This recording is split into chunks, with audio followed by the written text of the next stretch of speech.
O Grupo de Estudos e Pesquisa em Propriedade Intelectual e Desenvolvimento Econômico e Social, GEPIC, deseja a todos e todas as boas-vindas à terceira sessão do primeiro Congresso de Direito, Propriedade Intelectual e Desenvolvimento Econômico e Social. Palestra intitulada Patentes Farmacêuticas, Conflitos Éticos e Influência do Sistema Jurídico Brasileiro. Primeiramente, gostaríamos de agradecer aos patrocinadores Lucky Bill, Olimpo Café e LD Soft e pedir a todos que, quando fizerem publicações em redes sociais, marcarem o perfil dos patrocinadores. Após isso, convidamos a repor à mesa os trabalhos. O professor doutor Milton Lucídio Leão Barcelos, graduado em Ciências Jurídicas e Sociais, mestre em Direito e doutor em Direito pela Pontifícia Universidade Católica do Rio Grande do Sul. É também fundador e ex-presidente da Comissão de Propriedade Intelectual da OAB, Conselho Seccional do Rio Grande do Sul. Atualmente é perito judicial, parecerista e advogado e sócio do escritório Leão Propriedade Intelectual, além de docente da disciplina de Propriedade Intelectual da Faculdade Antônio Meneghetti.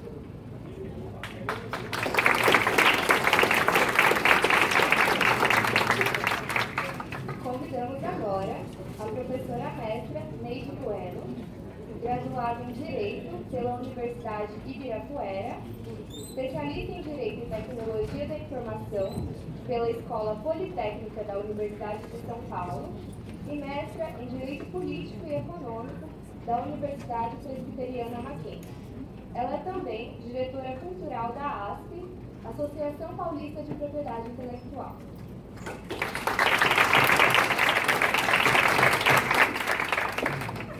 A professora mestra Lilian Ponquio e Silva Marques, graduada em Direito e mestre em Bioética e Biodireito pela Faculdade de Ciências Humanas e Sociais, UNESP, e doutoranda em Oncologia pela Fundação Pio XII. É atualmente advogada na área de Bioética e docente, coordenadora do curso de graduação em Direito da Faculdade de Barretos.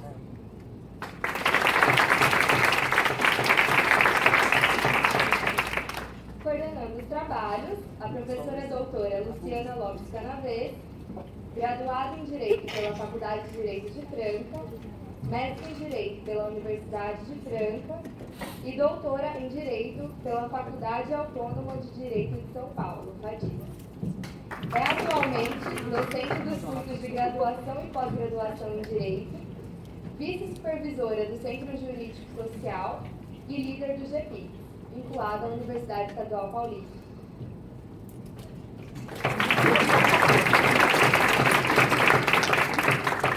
Agora, representando o Grupo de Estudos e Pesquisa em Propriedade Intelectual e Desenvolvimento Econômico e Social, Gabriela Gandelman Torina, discente do 4º ano de Direito da Unesp.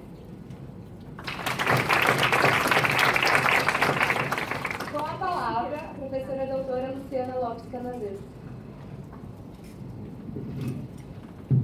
Todos e todas, é uma alegria, né, dar continuidade aos trabalhos desse congresso e dividir a mesa aqui, coordenar os trabalhos com tão seletos profissionais. Então, eu gostaria primeiramente de agradecer a presença da professora doutora Lilian, do doutor Milton, da doutora Neide, que aqui estão, se dispuseram a vir aqui esta noite para poder dividir um pouquinho seus conhecimentos conosco sobre a temática patentes farmacêuticas, cada um deles, né, com a abordagem sob a ótica de sua especialidade. Eu creio que vai ser muito rico para todos nós, né, e nós vamos tentar aí aproveitar ao máximo a experiência desses profissionais após as falas, né, com as perguntas. Então, muito obrigada a todos vocês por estarem aqui hoje. Agradecer a vocês também, né, os congressistas, nossos alunos da Municipal, e a toda a comissão organizadora pelo empenho na organização desse congresso. Tá? Obrigada.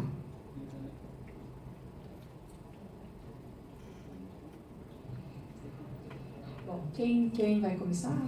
Bom, então eu vou passar a palavra para a doutora Lívia para ela poder fazer a exposição dela, ok?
Bom, pessoal, boa noite. Em primeiro lugar, eu quero agradecer o convite para estar aqui essa noite. Para mim é uma alegria imensa.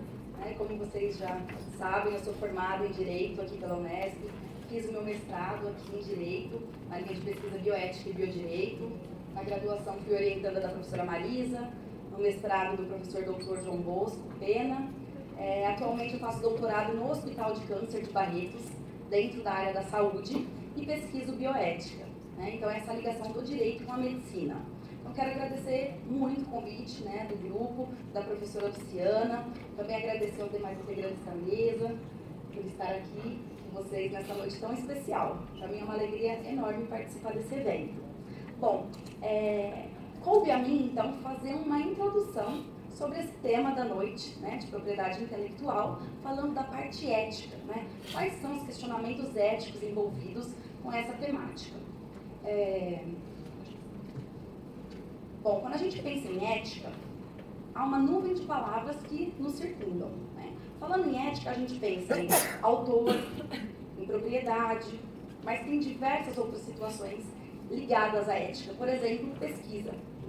O que é ético dentro da pesquisa? O que pode ser pesquisado? E nada melhor do que nós, para responder sobre isso, é a bioética. Então, para vocês entenderem um pouquinho sobre bioética, a bioética ela é nova na área do direito. Enquanto na área da saúde, da medicina, há muito tempo se fala em bioética, que é o estudo da ética perante a vida, como o próprio nome indica, no direito ela chegou tardiamente. Há um levantamento que foi feito que nós estamos 40 anos atrasados no direito em relação à bioética. Tá? O que a bioética trata, basicamente? Vocês sabem, então, que a ética, ela traz aquilo que é bom. A moral, então, é a capacidade da pessoa escolher o que é bom. E a deontologia, então, vai trazer esses deveres, essas normas envolvidas, que vão ser utilizadas nessas situações de conflitos éticos.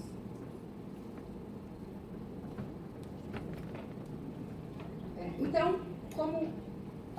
não tem problema slide, mas eu vou falando para vocês. Como o próprio nome indica, a bioética, então, cuida da ética perante a vida. E a natureza da bioética é a sua transdisciplinaridade. O que significa isso?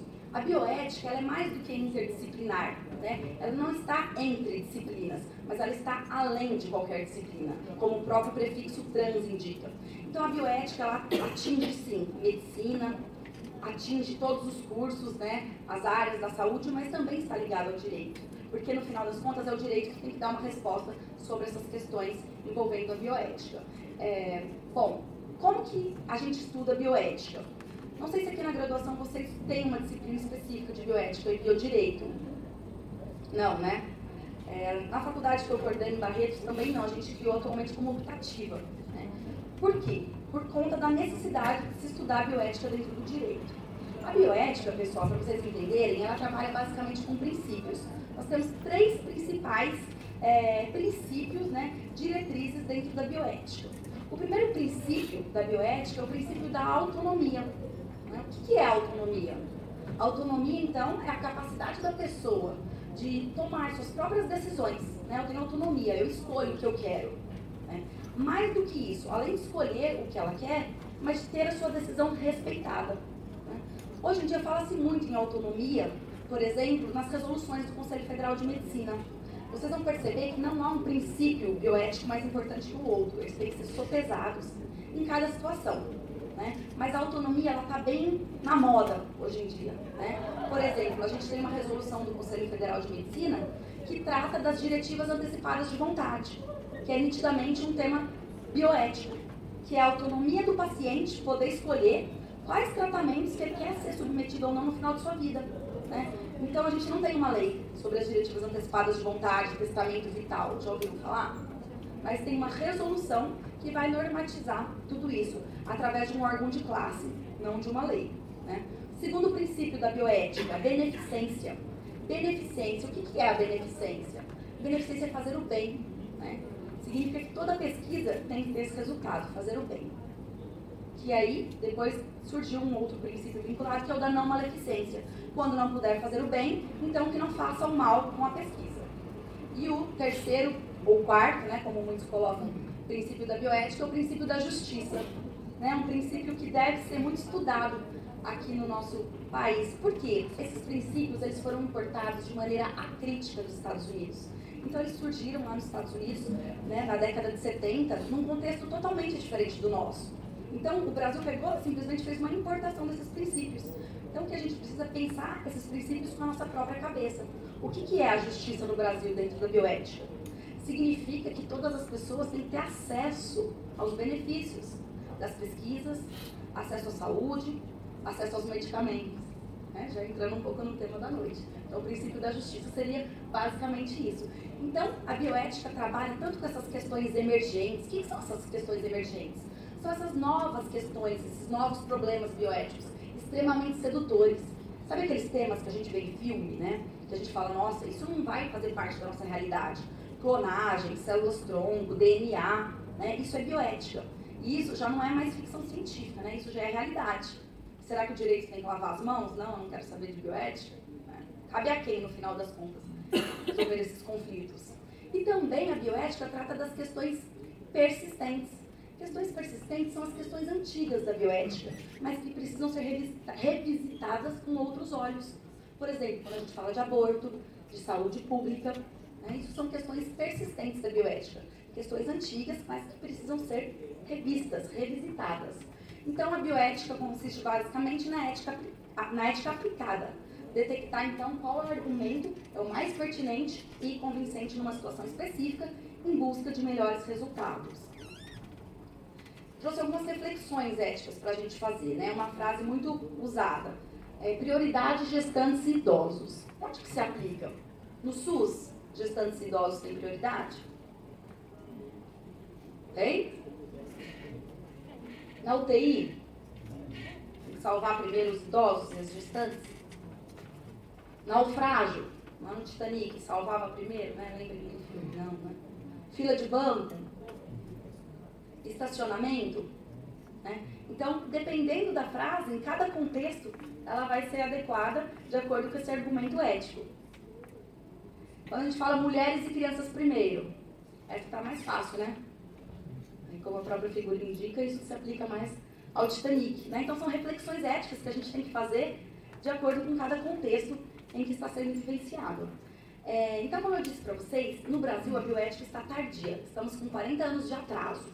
Enquanto diversos países da América Latina já têm leis específicas sobre a bioética, no Brasil isso está bem atrasado. Além disso, além de pensar esses princípios com a cabeça do Brasil, né, a gente tem que lembrar também da situação de vulnerabilidade das pessoas, principalmente dos sujeitos participantes dessas pesquisas, né? Qual que é a autonomia desses participantes das pesquisas? Ah, não, eles assinam o TCLE, né? Termo de consentimento livre esclarecido. Eu vou fazer uma pesquisa aqui com essa comunidade carente, eu vou dar um termo de consentimento livre esclarecido para vocês responderem. São 40 laudas em termos jurídicos e médicos, só basta assinar. Né? Vocês exerceram sua autonomia? Né? Autonomia pressupõe conhecimento. Sem conhecimento não se tem liberdade para escolher. Sem liberdade não se tem autonomia. Então, vulnerabilidade. Tem que falar de vulnerabilidade quando a gente pensa em bioética e em pesquisa aqui no Brasil. Por isso, essa atenção adicional. Então, há uma infinidade de temas aí envolvidos essa questão ética, né? Por exemplo, quando a gente fala de reprodução humana assistida, né, reprodução entre casais homoafetivos, terminalidade de vida e fim de vida, né, quais são os direitos desses pacientes, isso também é tratado pela bioética. Eutanásia, já devem ter ouvido falar, eutanásia, ortotanásia, mistanásia, que é a morte social, né? Enquanto a eutanásia é a abreviação da vida, a distanásia é um prolongamento através de medicamentos, tratamentos, equipamentos extenuantes, dolorosos, sem nenhum benefício em relação à qualidade de vida, né? A mistanásia já é essa morte social, são as milhares de pessoas que morrem todo dia sem atendimento digno à saúde, né? Para a gente falar então de bioética, a gente tem que lembrar do nazismo, né? É um período de bastante progresso científico, né? Que foram feitas muitas pesquisas, mas isso tudo à custa de muita dignidade humana. Por quê? Porque as pessoas não tinham autonomia, né, para participar dessas pesquisas. Eles não consentiram de estar lá, né?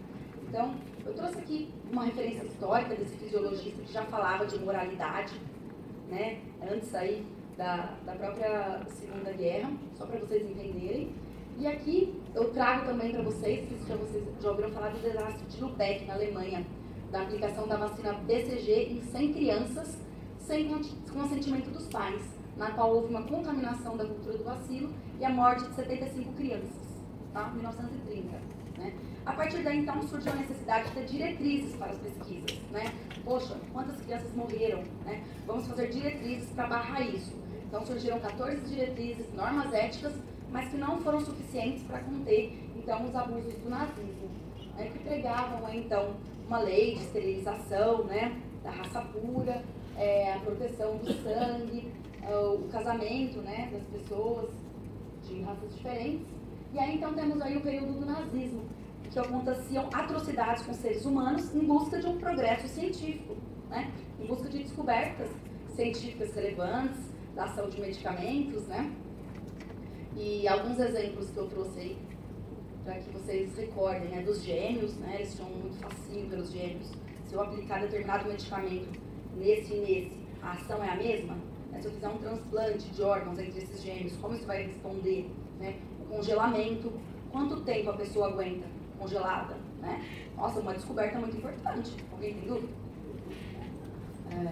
A questão das drogas, né, dos testes de drogas, do gás mostarda, ingestão de água salgada, né, a esterilização, altitude, dissecção. Aqui algumas fotos, né, de alguns experimentos,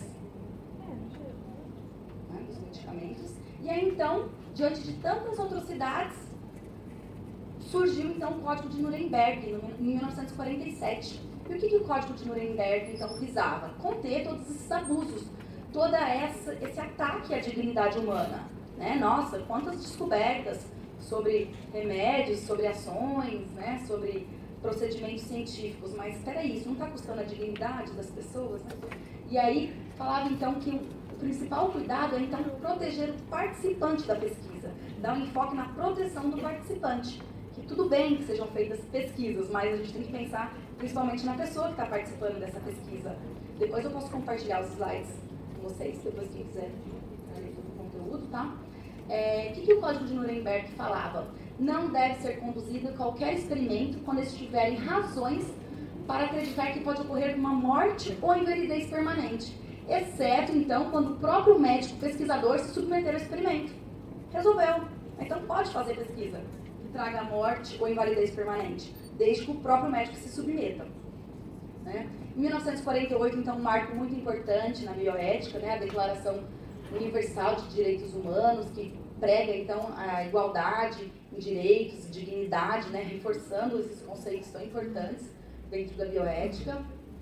Depois, em 1962, né, a gente pensa, então acabaram, né, acabaram os abusos. Já que a gente teve o Código de Nuremberg e todas essas diretrizes acabaram. Não, nós tivemos o caso aí desse hospital em Nova York, com Chester, né, que teve uma injeção de células tumorais vivas em idosos. Ele queria verificar qual que era o progresso dessas células tumorais em idosos, como que ia ser o progresso dentro do corpo humano, como que ia ser esse desempenho.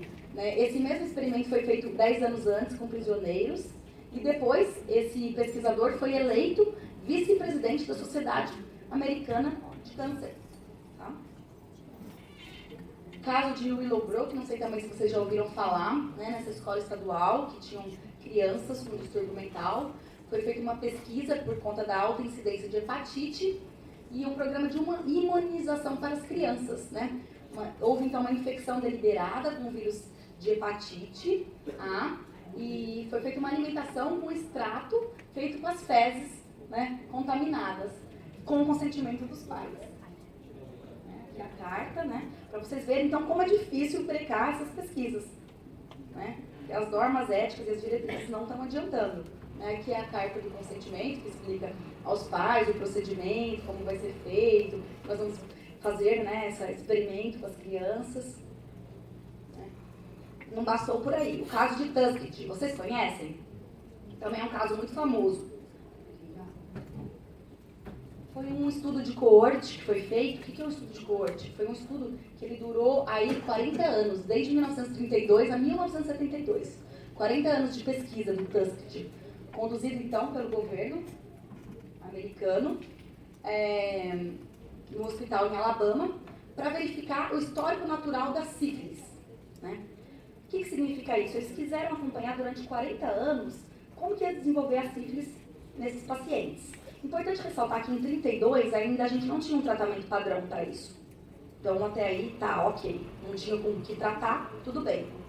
Né? Mas aí depois, em 1947, no decorrer dessa pesquisa, surgiu então a penicilina, que era o tratamento, né, adequado, e esses pacientes que estavam nessa pesquisa foram privados desse tratamento. Qual que foi o resultado disso tudo? Né? Então, o encerramento em 1972, 40 anos depois, dos 399 homens com sífilis, 128 mortes pela sífilis, 40 esposas infectadas, 19 crianças nasceram com sífilis congênita. Né? Parece mentira isso. Pesquisem aí, Tuskegee, na internet, porque é surreal. E aí, volta um pouquinho, teve uma desculpa formal, então, pelo governo norte-americano, somente em 1997, pelo Bill Clinton, né, em uma cerimônia na Casa Branca com 8 sobreviventes desse estudo. Né? Então, isso é ética. Aqui é só uma foto para ilustrar, né, esse pedido de desculpas, de 40 anos de violação de dignidade dessas pessoas, desses pacientes, das esposas, dos filhos, como vocês viram. Né? Em 1974, então, surge então, essa comissão presidencial para proteger, né, motivada então pelo Tuskegee, e a gente pensa, então acabaram os abusos nas pesquisas? Não. Né? Tivemos outros mais para frente. Outro marco importante foram essas diretrizes, que trazem, então, as normas éticas para a pesquisa, continuam falando sobre proteção dos sujeitos, dignidade da pessoa humana, tudo tentando brecar isso, né? Cada ano mais um instrumento importante. No Brasil, como que tá? A gente tem uma resolução do Conselho Nacional de Saúde, né? Que a primeira resolução foi a resolução 01 de 88, que regulamenta pesquisas com seres humanos. Então, peraí, já que estão acontecendo tantas atrocidades nos lugares do mundo, é preciso que a gente crie, então, comitês de ética em pesquisa. Já ouviram falar dos CEPs? Né? Então, todo projeto de pesquisa, seja de graduação, mestrado ou doutorado, que envolva pesquisa com seres humanos, tem que passar por um comitê de ética em pesquisa.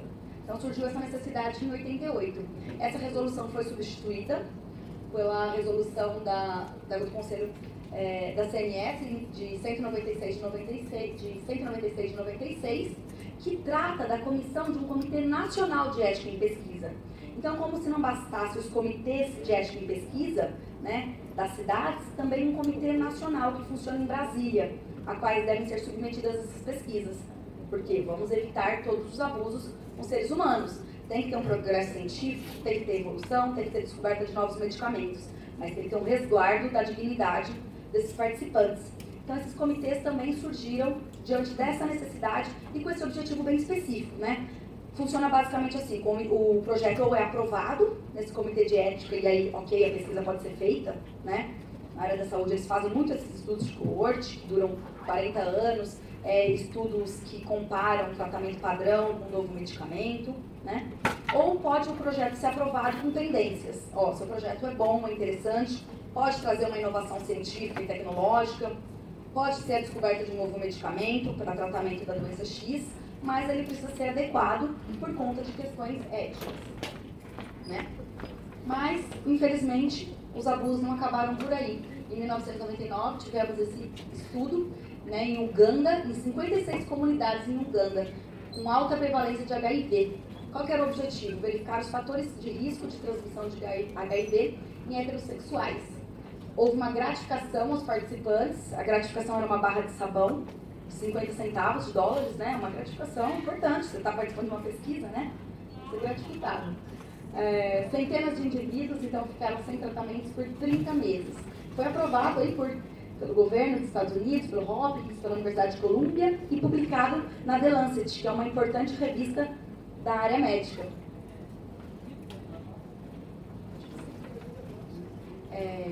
Então, continuando nessa história, 2005, Declaração Universal de Bioética e Direitos Humanos da Unesco, né?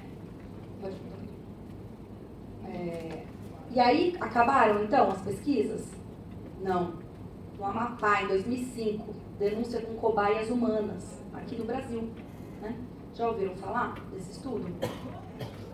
Como que foi esse estudo? Era um estudo para verificar, então, a malária no Brasil. Né? Então, foi aprovado pela Universidade da Flórida, Fiocruz, USP, Fundação Nacional da Saúde, Secretaria de Vigilância em Saúde do Amapá, né? Teve aí um apoio de $1 milhão e o objetivo, então, era a captura do mosquito transmissor da malária. Pode passar, aprovado pela CONEP, tá? 40 voluntários, que eram os coletores, né, desse mosquito, coletadores, que tinham uma jornada de 9 noites consecutivas por mês para coletar esses mosquitos, por 6 horas. Ajuda de custo de R$12 a diária, que dá uns R$108 mensais. Né? Mais de 113 mil mosquitos foram capturados e em uma comunidade 50% aí desenvolveram malária. O que aconteceu nessa pesquisa? Qual que foi o problema? Houve uma omissão acidental, né? Uma omissão no termo de consentimento livre e esclarecido, que as pessoas não bastavam que elas capturassem esse mosquito, elas tinham que deixar serem picadas, né? Então, sem querer, isso passou no termo de consentimento, não viram que isso não estava constando lá, né? Então, eram 4 sessões de 25 picadas para essas pessoas, isso em 2005. Ah, e houve essa denúncia de cobaias humanas ao Ministério Público, que suspendeu, então recomendou que esse trabalho não fosse publicado. Como eu disse para vocês, uma pesquisa importante na área da saúde, né? Então, está descobrindo aí muita coisa, mas não publica, porque teve uma importante violação da dignidade dessas pessoas, né? Que não foram bem alertadas. E aí, o que aconteceu? Pode passar. Aqui a omissão acidental, né, do termo. As publicações em 2 revistas de grande impacto na área da saúde. Na área da saúde, a gente mede o impacto dessas revistas tem um fator. Né? Então, esse estudo foi publicado em 2 revistas e foi divulgado, mesmo com violações éticas. Né? Aqui eu trouxe para vocês só um cronograma, uma linha do tempo disso tudo que eu falei. né, do nascimento da bioética, de todas as normas, de diretrizes, tanto internacionais como nacionais, para quem depois quiser, tiver interesse, eu compartilho para vocês estudarem mais especificamente, mas tudo isso aconteceu desde aquela época que eu citei para vocês até agora, né? E aí eu pergunto para vocês, quem que investe nessa área de pesquisas farmacêuticas? O governo é o maior investidor, né? Nós vamos ter palestras específicas, né, mais técnicas com os demais palestrantes da noite, mas eu trago uma reflexão, né? Teve um estudo que foi feito pelo Instituto Nacional de Saúde dos Estados Unidos, que dos 47 medicamentos mais utilizados atualmente nos Estados Unidos, apenas 4 poderiam ter seus direitos de propriedade exigidos pelo governo, né? E aí tem um autor que é da Associação de Administração, Ética e Negócios, Marcos Lobo de Freitas Levi, que ele fala que o problema não é o preço desses medicamentos, né? Que não é o acesso por conta do preço desses medicamentos, mas sim que nesses países em desenvolvimento, né, no qual a gente inclui o Brasil, o problema é a infraestrutura, né? Não basta que as pessoas tenham acesso, o problema não é a patente, não é que essas pessoas não tenham acesso devido ao alto preço de alguns medicamentos, mas sim que não tem uma infraestrutura básica para que essas pessoas sejam tratadas, né? Sem infraestrutura que permita que o medicamento chegue onde é necessário. Não há medicamentos e clínicas para fazer o acompanhamento dos doentes, né? Então, o que impede não é a falta de medicamentos, mas a sua estrutura, né? Uma reflexão aí para a gente fazer. Aí ele traz como exemplo o caso de Botsuana, que embora foi concedido um tratamento para HIV positivos, né, foi oferecido gratuitamente, com uma grande parceria envolvendo a doação de $100 mil, né, da Fundação Melinda e Bill Gates, para iniciar a distribuição desses medicamentos, mas que não foi muito bem executado por conta da falta de condições de distribuição, serviços médicos adequados, sistemas de comunicação e educação e a ineficiência de um grande número de sistemas públicos de saúde dos países em desenvolvimento. Então, isso que eu estou falando para vocês é a bioética das questões persistentes, né, dos países em desenvolvimento de onde encontra o Brasil. São essas questões que, às vezes, muito mais interessantes do que essas questões emergentes, extremamente sedutoras, que a gente precisa pensar dentro do nosso contexto. E aí eu coloco para vocês, né, como reflexão, porque minha parte mesmo me coube falar dessa parte ética de reflexão, é que eu acredito que deve ser largado um pouco esse orgulho do pesquisador, né, esse orgulho científico. E, além disso, é preciso sempre pensar na proteção dos participantes dessas pesquisas e lembrar sempre que é a ciência que está a serviço da humanidade, não a humanidade a serviço da ciência. Obrigada pela atenção.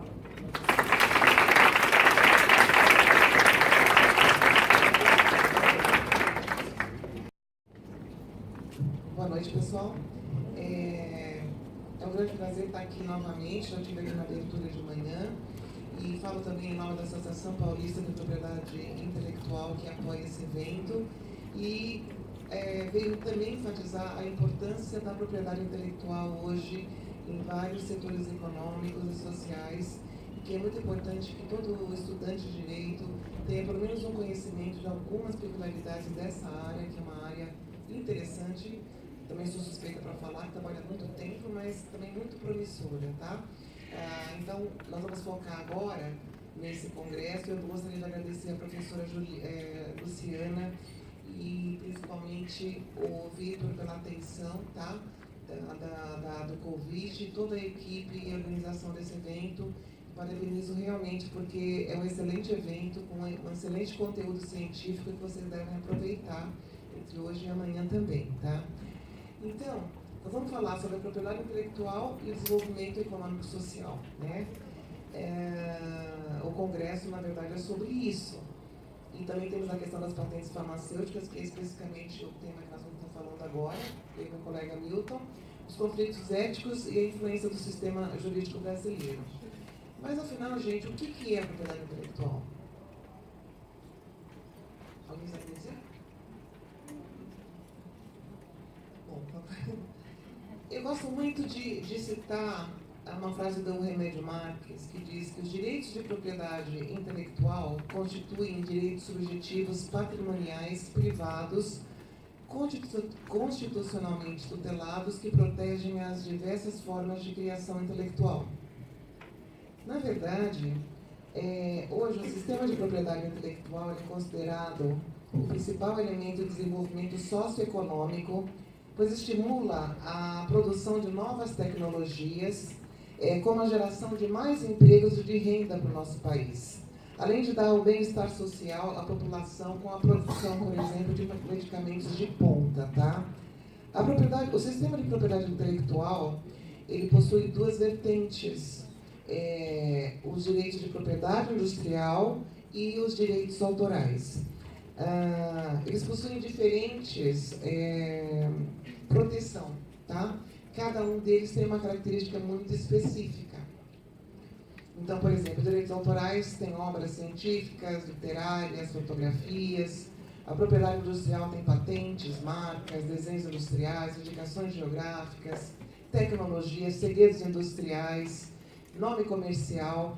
Existem alguns desses direitos que eles têm uma intersecção. Eles são protegidos ora pelo direito autoral e ora pela propriedade industrial. Tá? Por exemplo, programas de computador, se ele for caracterizar um software, ele pode ter, dependendo da circunstância, uma proteção também pela propriedade industrial. O programa de computador em si, ele é protegido por direitos autorais. Então, só para vocês terem uma pequena noção do que envolve a propriedade intelectual, que é juridicamente dividida entre direitos autorais e propriedade industrial. Temos também, só por curiosidade, o entorno, tá, da API, que existem outros direitos envolvidos, mas que estão de alguma forma diretamente relacionados com a propriedade intelectual. A biodiversidade, conhecimentos tradicionais, por exemplo, biotecnologia, que tem a ver inclusive com a parte médica farmacêutica, e outros direitos aí que, inclusive, vocês vão ter alguma questão sobre trade dress, eu acho que sim, nesse congresso, e outros direitos que de alguma forma estão ligados diretamente com a propriedade intelectual. Agora, por que proteger a propriedade intelectual? Por quê? Porque existe uma necessidade de a gente incentivar e remunerar o esforço criativo, tanto de uma pessoa como de uma empresa.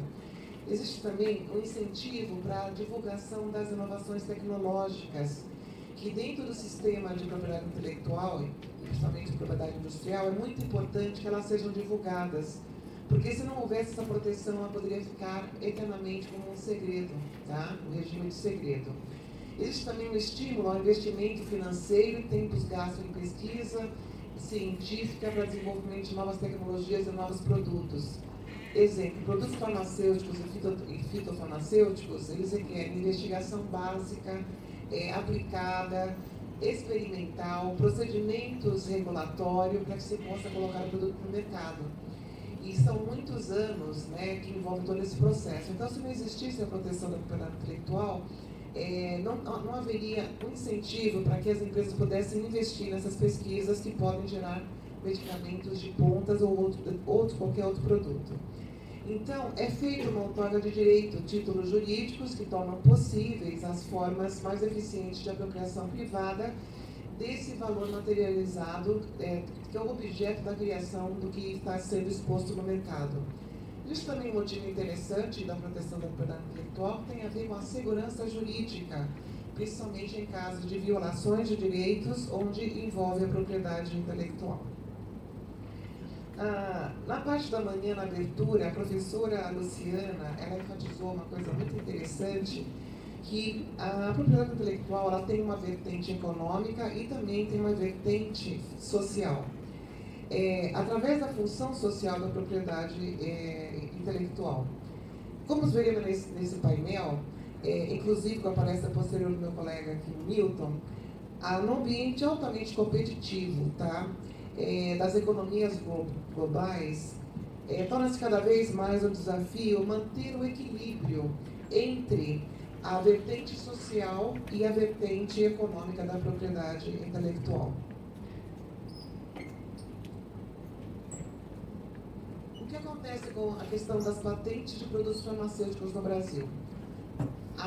somente até o anterior Código de Propriedade Industrial, que regula a direito de propriedade industrial, inclusive a questão de patentes, a proteção de patentes, não previa a proteção, tá?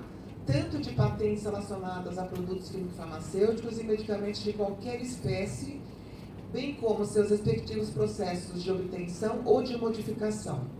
Era uma proibição do governo brasileiro, amparado pela Convenção da União de Paris, de excluir do patenteamento qualquer produto que fosse essencial por razões de interesse social, ameaça à saúde e à segurança pública. A consequência dessa proibição que ocorreu até 96 é que houve uma questão muito prejudicial às atividades de pesquisa e desenvolvimento no Brasil. Porque você não poderia fazer pesquisa se você não tem uma proteção do que você pesquisou, da propriedade intelectual, né? Que mesmo que seja uma proteção temporária. E também a falta de medicamentos de ponta no país, porque ninguém queria colocar medicamentos aqui no Brasil se não teria proteção, eles poderiam ser copiados. Inclusive, naquela época, o Brasil estava numa lista, junto com a China, inclusive, dos países que mais pirateavam produtos, tá? No mundo. Isso era uma vergonha para a gente, né? Então, houve muitas sanções comerciais dos Estados Unidos com relação a essa questão da proibição da questão de patentes da área, principalmente da área farmacêutica, mas tem outras áreas também. Não existia proteção para software, de uma forma geral, e também outros produtos como produtos alimentícios e substâncias alimentícias, tá? Então, o que aconteceu? Houve um intenso lobby por parte das indústrias farmacêuticas americanas com relação a essa questão de se conseguir uma legislação que pudesse proteger os produtos farmacêuticos no Brasil. Dessa forma, houve um programa dos Estados Unidos. Eles fizeram um programa que visava a maximização dos privilégios de propriedade intelectual e que fosse prioridade, número 1 da política de comércio dos Estados Unidos. Houve, inclusive, o apoio de outros países da Europa, e Japão e outras nações, tá? Então, era uma estratégia de ligar políticas de comércio internacional aos padrões de propriedade intelectual, para que, evitando sanções, para que o Brasil pudesse adequar a sua legislação e proteger esses produtos. Então, somente em 94, com a assinatura do Acordo TRIPS, que é o Acordo sobre Aspectos de Direitos de Propriedade Intelectual relacionados ao comércio, é que o Brasil ele teve que aceitar e reconhecer esses direitos e adequar essa legislação para proteger essas patentes, né, de produtos que, principalmente farmacêuticos, que não eram protegidos no Brasil. Então, com a lei de 96, se passou a permitir a concessão de patentes em todos os setores tecnológicos, inclusive produtos químicos, alimentos e fármacos, bem como os processos de obtenção ou modificação, desde que atendam os requisitos que estão na lei, que é de novidade, os principais requisitos, tá? Novidade, atividade inventiva e aplicação industrial. Para qualquer tipo de patente, não só as farmacêuticas, como qualquer outra, para que possa ser concedido a esse privilégio, é necessário que preencha os requisitos, a invenção preencha o requisito de novidade, não pode ter nada parecido já no mercado, atividade inventiva e tenha também aplicação industrial. E aí, dessa forma, começou a se ter, com essa proteção, o Brasil começou a ter acesso a medicamentos de ponta. E na transição do antigo Código de Propriedade Industrial para seria a nova lei de 90, que entrou em vigor em 96, houve algumas disposições transitórias que envolviam as patentes Papilines e o Mailbox, tá? Vou falar rapidamente sobre isso. O que acontecia? Os Estados Unidos e outros países que tinham várias patentes de produtos farmacêuticos já concedidas pelo patentes Papilines, eles tiveram um período, tá, para poder depositar essas patentes no Brasil, mas na verdade elas foram concedidas conforme o país de origem e pelo prazo de vigência que restava naquele país. Uma patente de invenção tem validade por 20 anos. Então, se existia uma patente lá que teria validade ainda por 5 anos, ela teve um período para que pudesse ser requerida a proteção no Brasil, e esses 5 anos que estavam nos Estados Unidos também ficavam protegidos aqui. As patentes Mailbox era um pouquinho diferente. Como houve um período de transição e da adequação da legislação desde a assinatura do Acordo TRIPS em 94, existia a expectativa de ter uma lei que protegia essas patentes farmacêuticas, então se criou uma disposição transitória também para que pedidos de patentes que eram proibidos aqui pudessem entrar. Eles ficavam tipo numa caixa de correio esperando a legislação nova entrar em vigor para poderem ser examinados. Várias patentes da área farmacêutica foram depositadas por esse sistema de patente Mailbox, tá? Inclusive, agora em abril, saiu recentemente uma decisão que envolvia a questão do prazo de validade dessas patentes. Não sei se você vai comentar isso, tá? Eu não vou comentar porque realmente acho que não vai dar tempo, teria que ter muitos detalhes. Mas se alguém tiver interesse, tá? É o RESP. Não posso comentar em detalhes. É o RESP 1721711, de decisão da ministra Nancy Andrighi, que foi publicado, julgado em 17 de abril de 2018, que envolve a patente do medicamento Soliris, tá? Que é um tratamento de doença que afeta o sistema sanguíneo. Na verdade, eles queriam prolongar o prazo de proteção dessa patente, tá? Que é uma das estratégias que essas empresas, principalmente laboratórios farmacêuticos, costumam fazer para estender a proteção e evitar que essas patentes saiam do domínio público e possam ser utilizadas como medicamento genérico. É muito interessante esse acordo. Também, nessa época, houve a Lei de Direitos Autorais, que é de 98, e a chamada Lei de Software, tá? Para proteger também a questão de software no Brasil. Tudo após a assinatura do Acordo TRIPS. Mas a nossa lei também, ela criou algumas ressalvas com relação a alguns produtos que não poderiam ser patenteados, tá? A própria lei diz: descobertas, teorias científicas e métodos matemáticos não podem ser patenteados, protegidos, técnicas e métodos operatórios ou cirúrgicos, o todo ou em parte de seres vivos naturais e materiais biológicos, o todo ou em parte de seres vivos, exceto os micro-organismos transgênicos, tá? Desde que eles não sejam mera descoberta e que atendam aos requisitos de novidade, atividade inventiva e aplicação industrial. Também qualquer substância, matéria, misturas, alimentos ou produtos que de alguma forma são resultantes de transformação de núcleo atômico. São proibidos pela nossa legislação a proteção por patente. Também temos a questão de patentes de segundo uso, que na verdade esse tipo de proteção está sendo muito polemizado ultimamente, tá? Porque ocorre o seguinte: trata-se, muitas empresas da área farmacêutica estão tentando patentear, fazer uma patente de segundo uso. Mas o que seria uma patente de segundo uso? É justamente uma nova aplicação terapêutica para um medicamento que já está registrado, tá? Você tem um medicamento que serve para uma gripe, você descobre que aquele mesmo princípio ativo serve para curar, sei lá, uma dor de cabeça ou qualquer outra aplicação que não está coberta pela patente. Então, seria patente de segundo uso, tá? Então, seria uma nova aplicação terapêutica de um composto em formulação e que apresente dosagens diferentes do medicamento que já está registrado ou está patenteado, tá? E, então, dessa forma, a nossa legislação não prevê esse tipo de proteção. Aí, o que acontece? Muitos defendem e outros são contra a patente de segundo uso, tá?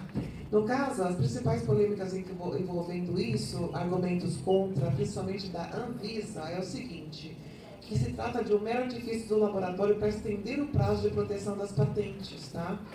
De moléculas e medicamentos com o mesmo princípio ativo. Porque fica muito difícil você ter uma molécula patenteada e um princípio ativo, e depois você tem uma outra patente, outra reivindicação. Então, elas se misturam. E aí você, de alguma forma, acaba tendo uma prorrogação indevida da proteção dessas patentes, tá, no Brasil. E é uma forma que também tem de não haver o acesso das indústrias de genéricos para poder fabricar esses medicamentos de uma forma que possa ser mais acessível para a população. Também seria lesivo à saúde pública, porque é a obstrução da garantia do acesso à população a medicamentos, né? E também porque não haveria uma previsão legal, nem no acordo TRIPS, sobre a questão de patentes segundo uso. Os argumentos a favor, tá? Que o INPI, inclusive, é a favor. É o estímulo de inovação na área de medicamentos. O TRIPS, as patentes devem ser concedidas sem discriminação na área tecnológica. O INPI já tem concedido patentes segundo uso em várias áreas tecnológicas. O escopo da proteção restrita ao segundo uso, a patente cai em domínio público, tá? A patente original. Então, existe essa polêmica com relação à questão do uso de patentes de segundo uso, mas o próprio INPI ele já tem feito algumas concessões de patentes nesse sentido. Outra coisa proibida também, que é polêmica, são patentes de polimorfos, tá? Eu não sei se vocês têm ideia do que são polimorfos, que eu também não tenho, né?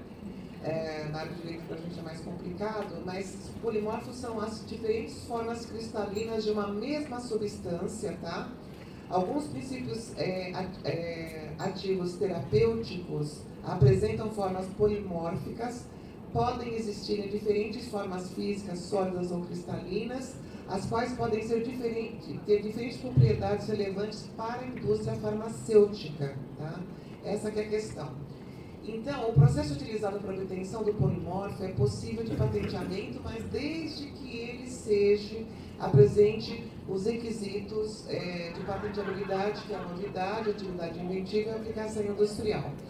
Mas os produtos polimorfos resultantes desse processo, eles não são passíveis de patenteamento, e a questão principal é porque é uma extensão indevida do monopólio temporário das patentes, obstrui a entrada de genéricos no mercado, obstrui o acesso à população de medicamentos e tratamentos e eleva os preços de produtos e as dificuldades para aquisição por parte do Sistema Único de Saúde, tá?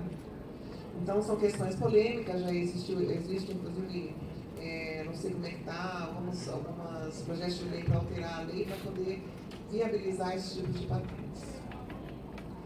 Agora, a patente no Brasil, como é que funciona o processo de registro de patente no Brasil?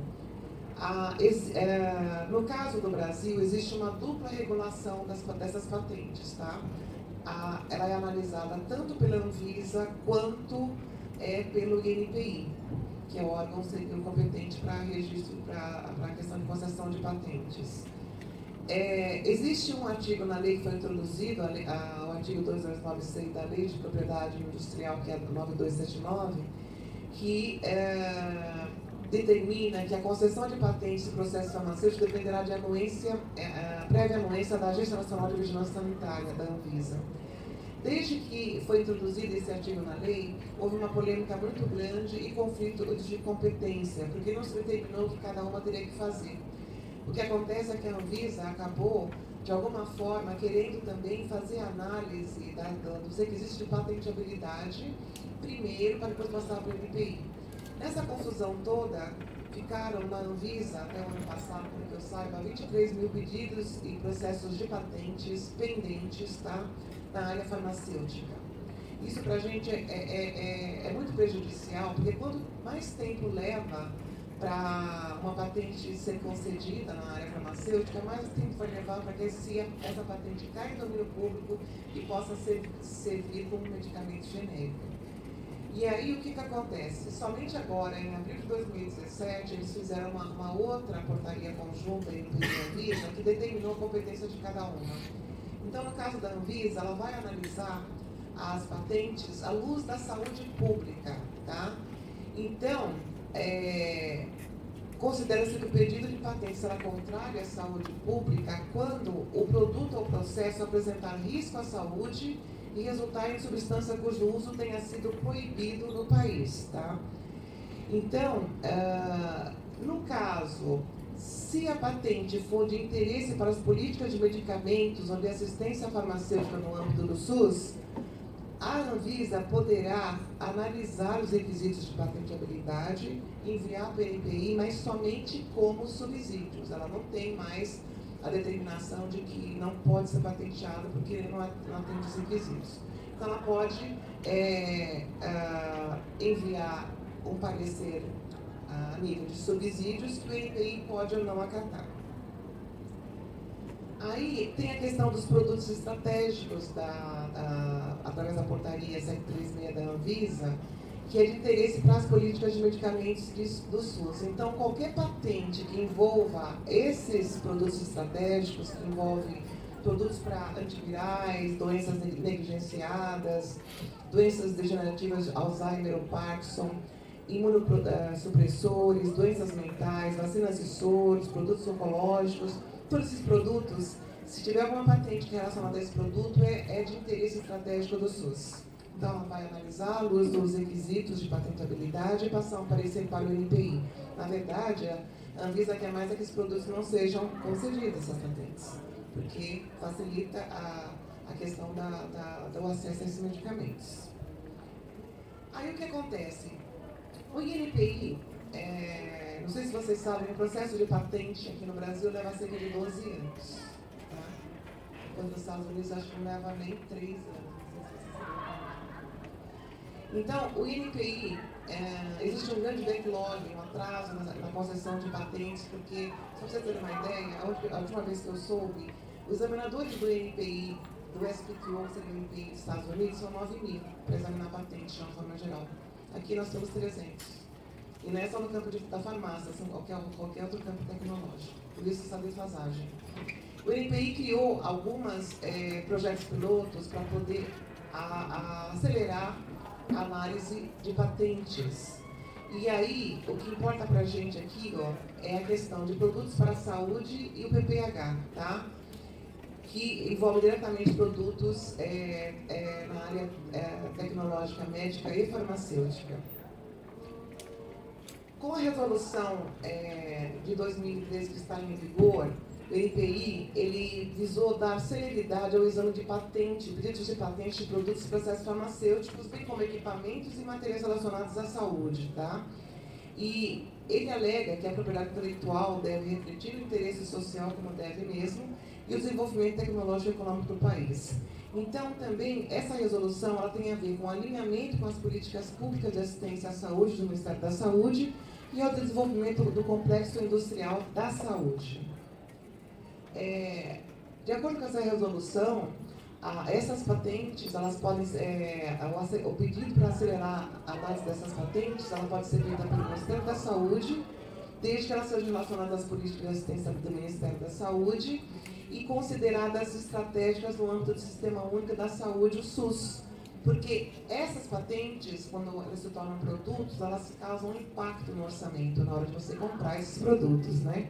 Então, são produtos e processos farmacêuticos, equipamentos ou materiais de uso em saúde, princípio ativo de interesse na área da saúde. Agora, o que está por trás dessa resolução do INPI, na verdade, é que o INPI, visando acelerar esses pedidos, ele não quer que essas patentes incorram no artigo 40, parágrafo 1º da Lei de Propriedade Industrial. O que significa isso? Porque devido ao atraso da concessão dessas patentes, se uma patente tem validade por 20 anos, a patente de invenção, ela leva 12 anos, por exemplo, para ser concedida, então haveria um prejuízo, né, para o titular, né? Pô, só agora, da data da concessão, como é que eu vou ficar só com 8 anos de proteção da minha patente? Então, foi inserido um artigo na Lei de Propriedade Industrial, que é o parágrafo único do artigo 40, que diz que a patente de invenção, ela não pode ter validade por menos de 10 anos a partir da data da concessão. Então, para evitar isso, essa resolução, porque se a patente foi concedida por um período maior, ela vai ter 10 anos de validade de qualquer forma. Então, uma das formas também foi fazer com que o aceleramento do exame dessas patentes e a concessão faça com que elas, com a concessão, caiam no domínio público mais rapidamente. Tá? Não sei se vocês sabem, por exemplo, no caso de uma marca, de marca, ela tem validade por 10 anos e você pode sucessivamente renovar por 10, sucessivamente por um mesmo período, até quando o titular quiser a renovação de uma marca. A patente não. A patente, depois que passa a validade, ela não pode ser renovada, ela vai cair no domínio público, porque ela tem que cumprir a função social dela, tá? De disseminar conhecimento, né? E que outras pessoas podem utilizar aquela invenção de alguma forma, principalmente na área da saúde. Tá? Também aqui está a lista do exame prioritário, seria das doenças negligenciadas. Todas as patentes têm a ver com doença de Chagas, dengue. São doenças que, justamente negligenciadas, porque muitas vezes a indústria farmacêutica não tem interesse em produzir esses produtos para essas doenças, que eles chamam de, a grosso modo, de doenças de pobre. Né? Outra forma de acelerar os pedidos de patentes seria a Patent Prosecution Highway, que chama-se PPH.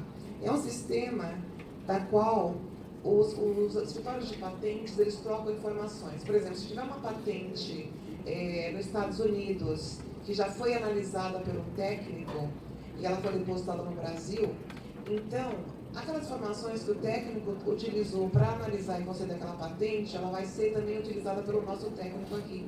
Então, evita dele ter todo um trabalho de fazer análise, pesquisa do estado da técnica, para ver se tem anterioridade. Então, são formas de um trabalho de parceria entre alguns escritórios de patentes, tá? Para acelerar também a concessão dessas patentes. Por exemplo, isso aqui eu peguei lá do site do INPI. Nós temos já essa parceria, tá? Esse acordo de cooperação técnica com os Estados Unidos, mas só para petróleo e gás, com o Japão para a tecnologia da informação. O ProSul seriam os países da América do Sul para qualquer tipo do campo tecnológico, que envolve, inclusive, produtos farmacêuticos. O Escritório Europeu de Patentes, tá? Que abrange o campo técnico, química e tecnologia médica, mas exceto fármacos. O escritório chinês de patentes, que envolve tecnologia da informação, tecnologia, mediação ou química, mas também não inclui fármacos. O Brasil, INPI, está em negociação ainda com o escritório britânico e com o escritório da Dinamarca, tá? Que talvez possa projetar em produtos farmacêuticos, mas a maioria não abrange produtos farmacêuticos, mas haverá essa possibilidade se o projeto piloto tiver sucesso. Aqui, rapidamente, uns pequenos gráficos que dão mais ou menos uma ideia dos pedidos de patente de invenção por campos tecnológicos. Tá? Onde estão as setinhas, por exemplo, que houve em 2016 por parte do INPI. A primeira setinha aqui, é na área de química orgânica, fina, que tem a ver também com produtos farmacêuticos e médicos. A segunda setinha tem a ver com tecnologia médica. E a terceira setinha tem a ver com produtos farmacêuticos. Tá? A parte que está mais escura, quase laranja, né? Mais escura, são pedidos depositados por não residentes, empresas multinacionais, que detêm, na verdade, a maioria dos laboratórios farmacêuticos pertence às empresas multinacionais. E a listinha menor são as depositadas por residentes, seriam por empresas brasileiras. É interessante que no ranking, só que esse ranking aqui, que eu estou vendo de 2016, ele não estipula exatamente qual é o campo, tá? Ele não disponibilizou ainda qual é o campo dessas patentes. Mas é importante verificar, esse aqui é o último dado do INPI, do ranking de depósito por residentes de patente de invenção de 2016. Que as 9 primeiras depositantes no Brasil são universidades. Tá? Então, o quanto eles utilizam a pesquisa de desenvolvimento para poder produzir patentes. Tá? a Universidade Federal de Minas Gerais é a que lidera o ranking, inclusive. No caso de patentes por estado, o Brasil é que lidera o ranking de que mais deposita patentes, tá, no Brasil. O Brasil não, São Paulo, desculpa, cidade de São Paulo. No caso de patentes de invenção também para o depositante não residente, é os Estados Unidos que lidera, tá, o depósito mundial. Aqui é de 2016, mas não está especificado qual as áreas. Mas existe esse gráfico da OMP, tá, que eu tive inclusive no ano passado, 2017 é recente, e aqui está dizendo os principais países de origem de pedidos de patentes via PCT no campo de tecnologia médica, incluindo produtos farmacêuticos. É um gráfico com estatística de 2011. Os Estados Unidos ele lidera, né? As patentes via PCT é um sistema específico para você depositar uma patente no país de origem e depois conseguir estender de uma forma rápida para outros países, tá? É um tratado internacional de cooperação de patentes. Então, os Estados Unidos lidera e aí são as outras, os outros estados, os outros países, né, que são os que mais depositam patentes na tecnologia médica. E é claro que o Brasil não se inclui aí, né? São principalmente os países europeus. Aqui também tem um ranking. Esse ranking é o último que tem o ranking definido exatamente da área médica e afins, que é de 2015. É dados do NPI de 2012 até 2015. Quando o NPI fala área médica, ele corresponde ao campo tecnológico de tecnologia médica, química orgânica fina, biotecnologia e produtos farmacêuticos, tá? E aí você verifica a quantidade de pedidos de patentes nesse período que foi utilizado, que o NPI analisou. Aqui, também nesse período, os não residentes, quais são as empresas multinacionais e estrangeiras que depositaram, e novamente o ranking anterior, as universidades são as que estão no ranking das que mais depositam patentes no NPI, tá? Mais de qualquer empresa. Aqui é somente, não sei se dá para ver, mas é a quantidade de patentes de cada área. Aqui também o percentual.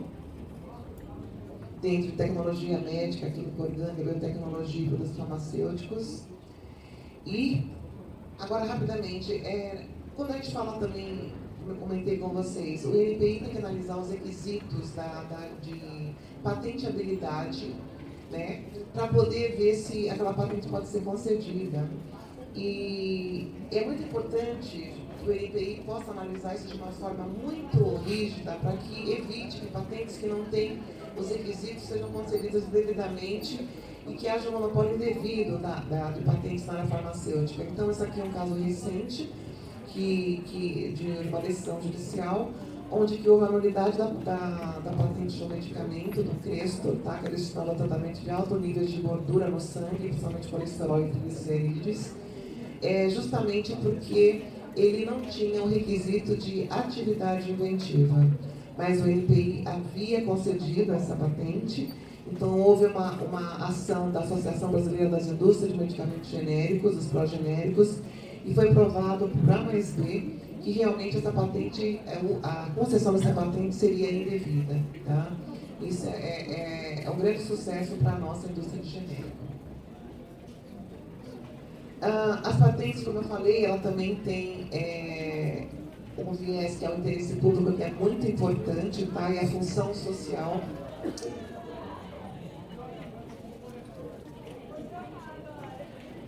Eu vou precisar já me adiantando, porque tem muita informação aqui, eu não vou conseguir passar tudo para vocês, porque fica a pior parte, que é dar um panorama geral do que envolve a propriedade intelectual.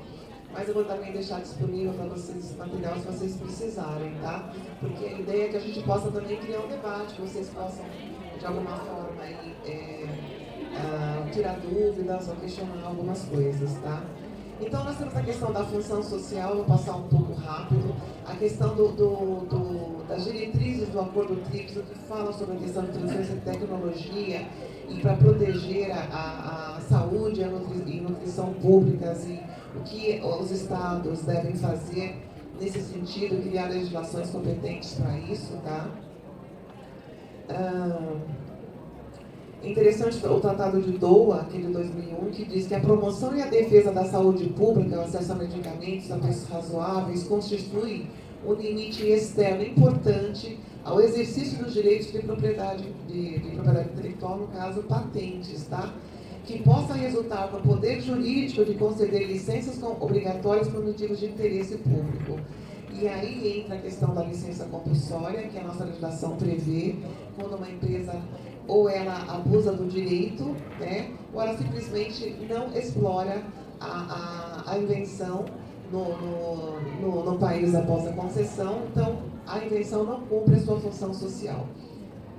Tivemos um caso específico do Efavirense, que você deve conhecer, que foi a licença compulsória que o Brasil concedeu, né, ao nosso governo, que envolveu as versões genéricas do medicamento, para que pudesse haver posteriormente a versão genérica desse medicamento. Na verdade, foi o nosso governo, ele tentou de todas as formas negociar com o titular da patente desse medicamento, que é o laboratório Merck Sharp Dohme, e não conseguiu entrar num acordo com a questão do valor dos royalties que o laboratório cobraria para o governo brasileiro para explorar esse medicamento.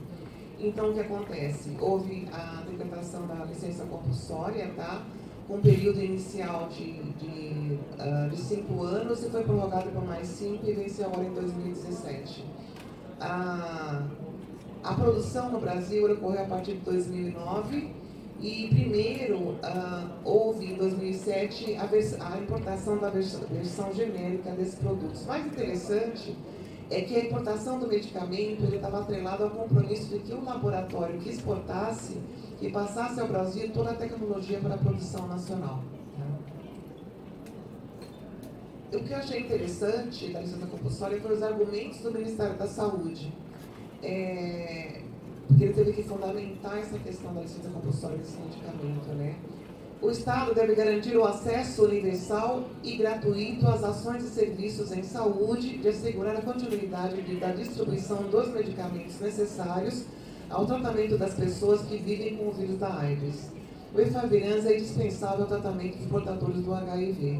O Programa Nacional da Saúde da AIDS é mundialmente reconhecido por sua qualidade em razão da universalidade, integralidade e gratuidade do acesso. Em função do crescimento do número de pessoas que vivem com HIV no Brasil, os preços do Efavirenz comprometiam a viabilidade do programa. O Ministério da Saúde empreendeu sem êxito todos os esforços para alcançar acordo com o fabricante do produto sobre os preços praticados no Brasil, em termos e condições razoáveis para atender o interesse público, mas infelizmente não houve. A última questão que eu gostaria de falar, para a gente poder encerrar aqui essa parte, é sobre a questão dos medicamentos genéricos, que logo após a lei de propriedade industrial, 3 anos após, foi criada a lei de genéricos no Brasil, justamente para tratar dos procedimentos da fabricação de medicamentos genéricos, tá?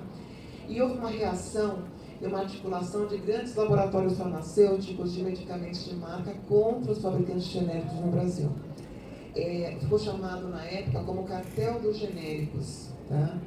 E houve uma imposição de dificuldades à entrada de genéricos no mercado e uma promoção de campanha, inclusive enganosa, contra esses genéricos, tá? Essa formação de cartel foi um conluio que foi organizado entre os concorrentes para dividir o mercado e elevar preços para o consumidor.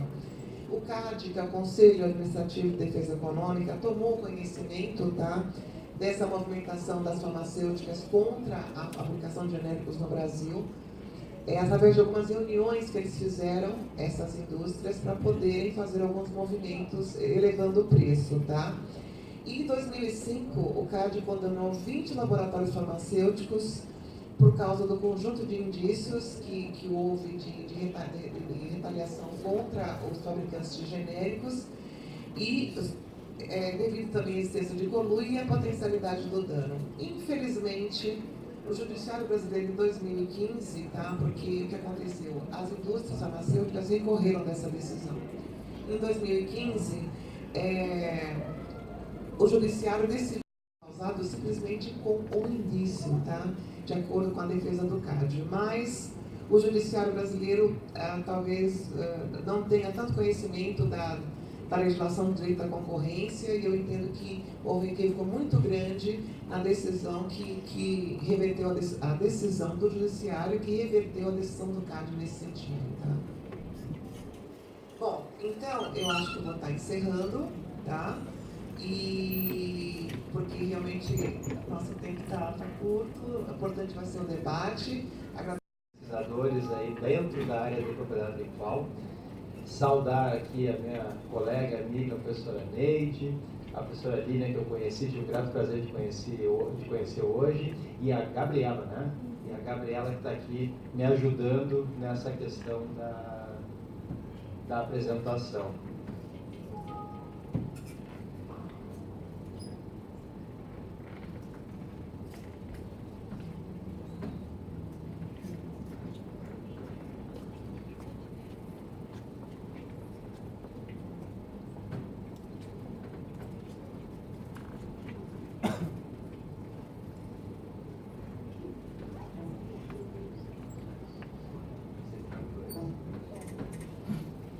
Bom, mas eu quero iniciar já, antes mesmo da apresentação, destacando para vocês que tanto eu como a professora Neide, nós somos fascinados por propriedade intelectual. E o que é esse fascínio que nós temos pela propriedade intelectual? Eu, desde a graduação, depois mestrado, doutorado, minha linha de pesquisa sempre foi tentar responder às perguntas do porquê. A primeira delas, lá dentro do sistema internacional, fiz uma especialização no sistema internacional de patentes, era por que a proteção era uniforme em âmbito internacional. Por que eu tinha essa uniformidade? Não cheguei a uma resposta satisfatória, não me convenci. Depois eu fui para o mestrado. No mestrado a minha pergunta era, por que o sistema de propriedade industrial é desse jeito? Qual é a base dele, né? Então, gerou um pequeno livro sobre as bases jurídicas da propriedade industrial e a Constituição Federal, uma análise bem profunda do inciso 29 do artigo 5º da Constituição Federal, que trata da cláusula finalística, na parte finalística dele, sobre tendo em vista o interesse social, desenvolvimento econômico e tecnológico do país, ou seja, todo o sistema de propriedade industrial estaria vinculado a isso. Mas sob a perspectiva das cargas que o professor William Fisher trabalha, lá da Universidade de Harvard, sobre uma teoria de trabalho, uma teoria da personalidade, uma teoria utilitarista, uma teoria do plano social, buscar nas bases e ver como elas se refletem na propriedade industrial. Então esse foi o trabalho da dissertação de mestrado. Depois eu fiz a tese de doutorado, emendei, fui louco o suficiente para emendar, porque isso é loucura, né, emendar, e emendei num projeto de doutorado, foi aprovado, e em 2006 iniciei meu doutorado. E o doutorado com a hipótese, né, de que o sistema todo de patentes fere o princípio da igualdade. Uma tese meio louca, né, uma hipótese meio louca do ponto de vista de aplicar o princípio da igualdade não para seres humanos, mas sim para um sistema de patentes, né. Tomei muita porrada na banca de qualificação, né, da tese, serviu bastante para aprimorar, mas segui com essa teimosia de tentar explicar e tentar enxergar e tentar provar que a minha hipótese estava correta. Na verdade eu consegui, mas eu consegui com a ajuda, né, não só do meu orientador da tese de doutorado da PUC, o professor Ricardo Aroni, aqui, eu chego até a me arrepiar, porque ele veio a falecer com 43 anos de um câncer, aliás, 47. Uma pessoa brilhante, me ajudou muito na condução da minha pesquisa. Mas também com o professor Michael Moyer, que eu fiz um doutorado sanduíche, fiquei 7 meses em Boston pesquisando, e ele tem um livro fabuloso, se vocês querem estudar, que, aliás, foi através do estudo que eu encontrei, porque a gente sempre procura alguém que se alinhe, ou alguém que trate do tema que a gente quer tratar, e ele tem um livro chamado Patent Failure, né, no qual ele trabalha como funciona o sistema de patentes em diferentes áreas tecnológicas. E ele vem provar, dentro da pesquisa dele, que a moldura que a gente tem no direito de propriedade tradicional, a gente não consegue ter uma moldura clara no direito de propriedade intelectual de patentes, ou seja, ela funciona melhor para algumas áreas, por exemplo, moléculas, né? A moldura ela é muito clara, um princípio ativo. Na hora que eu tenho uma patente de um princípio ativo, eu tenho clareza sobre o limite de proteção dela. Agora, quando eu tenho uma patente envolvendo programas de computador, eu não tenho essa clareza, porque os limites não são claros. E aí vem o ponto de começo da minha tese de doutorado. Eu iniciei minha tese no final da obra do professor Moirer, na pesquisa que ele fez lá na Universidade de Boston, e por isso que a orientação dele para mim foi importante, para provar, não só do ponto de vista teórico, mas no mercado. Eu tive entrevistas com conselheiros do CAD, aqui brasileiro, e conselheiros do FTC, do Federal Trade Commission, que é o CAD estadunidense lá, para entender como é que funciona na teoria, ou seja, teoricamente, como é que eu jogo tecnologias completamente diferentes dentro de um sistema que foi criado em 1883 de forma minimamente uniforme em âmbito internacional através da Convenção da União de Paris, que era para tecnologias muito mais mecânicas, e eu vou jogando para dentro dele, preenche os requisitos. Mesmo os requisitos, atividade inventiva, novidade, aplicação industrial, e eu considero como requisito, mas eu sou minoria, né, na doutrina, suficiência descritiva, que entende como condição de patenteabilidade, para mim é requisito, e para descobrir ao final que a hipótese se confirmou. Ou seja, sim, o sistema posto hoje de patentes, ele fere o princípio da igualdade. E o princípio da igualdade, desde Aristóteles, dizia, né? Tratar de forma diferente os diferentes, e não de forma igual todos, com base nas suas diferenças.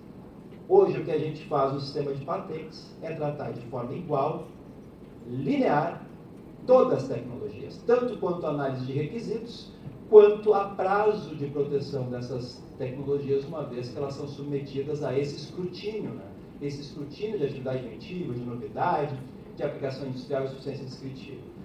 Então, esse é o início. Por que eu quis destacar isso para vocês? Né? Porque o meu ponto de partida hoje são essas minhas pré-compreensões. Hoje, como diz um filósofo importante, tradicional, né, todos nós somos formados por nossas pré-compreensões, desde a formação da infância, da família que nós vivemos, das dificuldades que nós passamos no nosso crescimento, na nossa educação, até a instrução dos mestres que a gente teve. Então, querendo ou não, nós somos influenciados. Então, como diria o Pedro, numa palestra que nós estávamos compartilhando lá na PUC, o Pedro Nunes Barbosa, filho do falecido Denis Borges Barbosa, é parcial. Eu sou uma pessoa parcial, por essência.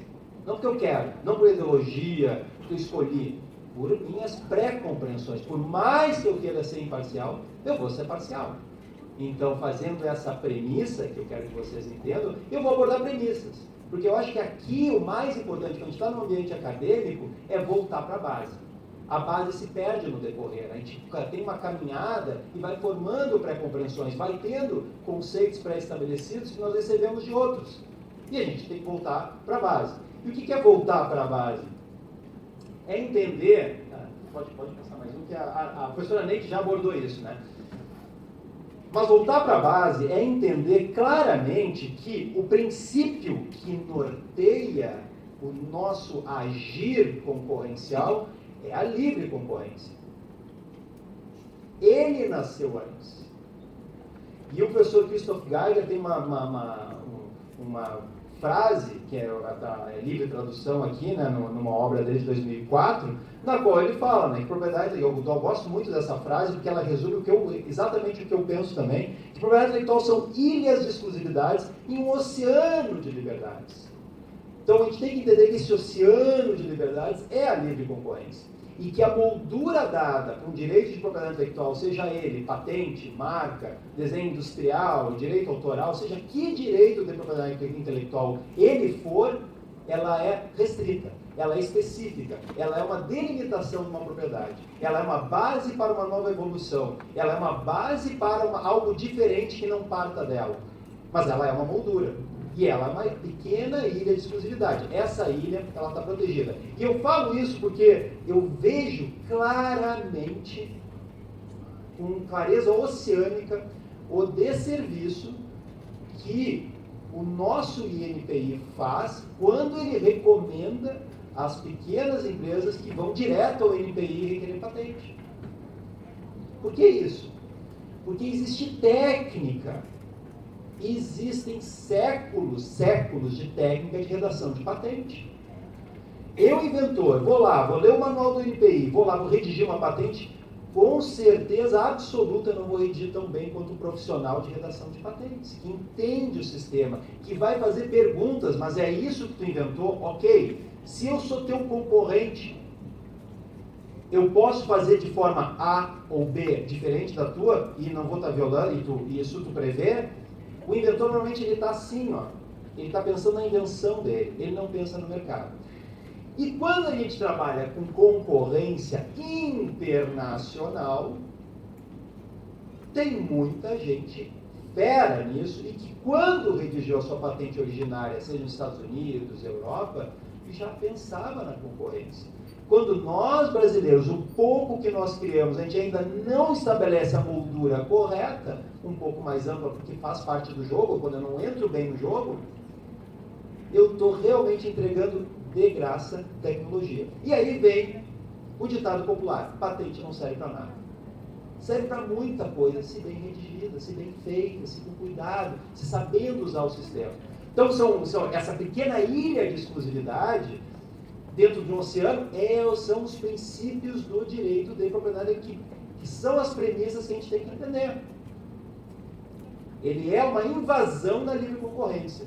Quando eu leio uma patente, eu leio o que está descrito, protegido nas suas reivindicações, interpretadas de acordo com o relatório descritivo e desenhos, se tiver desenhos. Isso, por essa disposição legal, não é brasileira, é mundial. Se não está ali, eu não posso interpretar que eu tinha a intenção de estar. Então, esse é um ponto importante em termos de premissa.